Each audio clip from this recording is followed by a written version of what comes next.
জয়বার্তা TV নিউজের পক্ষ থেকে নতুন বছরের শুভেচ্ছা ও অভিনন্দন। সবাই ভালো থাকুক, সবাই আনন্দে সুখে থাকুক। বাংলাদেশে ভারতের 96 মৎস্যজীবীর উপর অত্যাচার, এটা নিয়ে কি বলবেন? যেমন বাংলাদেশের আমাদের মাননীয় মুখ্যমন্ত্রী আছেন, বাংলার মুখ্যমন্ত্রী, এবং আমাদের মুখ্যমন্ত্রী চিঠিও করেছেন কেন্দ্রীয় সরকারকে যে যারা মৎস্যজীবী আছে তাদের যথাযথ সম্মান নিয়ে তাদেরকে অতি অবশ্যই, যাতে তাদের উপর কোনো অত্যাচার বা যা অত্যাচার নয়, তাদের দিদিমণি যথাযথ ব্যবস্থা নিচ্ছেন মুখ্যমন্ত্রী। আচ্ছা, সীমান্ত এলাকায় কাঁটাতার চাইছেন উত্তর 24 পরগনার বনগাঁ সীমান্তবর্তী এলাকার মানুষ, এটা নিয়ে কি বলবেন? দেখুন, ব্যাপারটা হচ্ছে যেখানে প্রচন্ড অসুবিধা হচ্ছে সেখানে এলাকার মানুষ যদি যায়, সেখানে মাননীয় মুখ্যমন্ত্রীকে চিঠি করেছেন বা এলাকার জনপ্রতিনিধি আছে, নিশ্চয়ই মুখ্যমন্ত্রীর সঙ্গে কথা বলে মুখ্যমন্ত্রী তার সরকার তার মন্ত্রিসভায় আলোচনা করে তিনি যা সিদ্ধান্ত নেবে সেটাই হবে চূড়ান্ত সিদ্ধান্ত।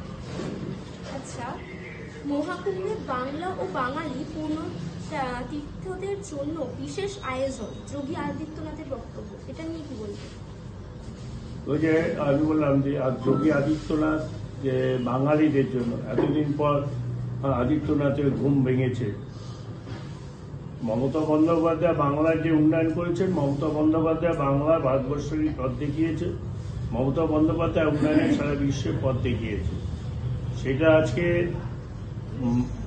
ওনাদের জনসমক্ষে মুখ লজ্জায় ভয়ে যে বাঙালি যে এত ডেভেলপমেন্ট করছে, আজকে বাঙালি যে কাজগুলো করছে তার স্মরণাপন্ন সবকিছু শিখে তাদের একটু সহানুভূতি বলা ভুল, তাদের মতিভ্রম ছিল এতদিন, তাদের ভুল ভেঙেছে, গিয়ে বলছে না বাঙালির প্রতি দেখা দেবো। এর আগে তো ধরুন আসামে বাঙালিদের উপর যে অত্যাচার হয়েছিল, বা উড়িষ্যায় হয়েছিল, বা উত্তরপ্রদেশে বাঙালি হয়েছিল, দিল্লি থেকে বলেছিল বাঙালি কথা। কিন্তু দেখবেন ভারতবর্ষ স্বাধীন করবার জন্য সব থেকে বেশি যাদের ভূমিকা ছিল আমাদের বাঙালিরা, সেই বিনয় বাদল দীনেশ থেকে আরম্ভ করে ক্ষুদিরাম বোস, মাতঙ্গিনী হাজরা, নেতাজি সুভাষচন্দ্র বোস, তা বাঘা যতীন, সবাই কিন্তু প্রীতলতা দেবী, সবাই কিন্তু দেশ স্বাধীনের জন্য বাঙালিরা বেশি আত্মবলিদান দিয়েছে। তা বাঙালি আজকে সারা বিশ্বের দরবারে বৈজ্ঞানিক থেকে আরম্ভ করে আশ্চর্য প্রফুল্লচন্দ্র, তিনি বড় বৈজ্ঞানিক ছিল, বিশ্বকবি রবীন্দ্রনাথ ঠাকুরও ছিলেন সারা বিশ্বকবি।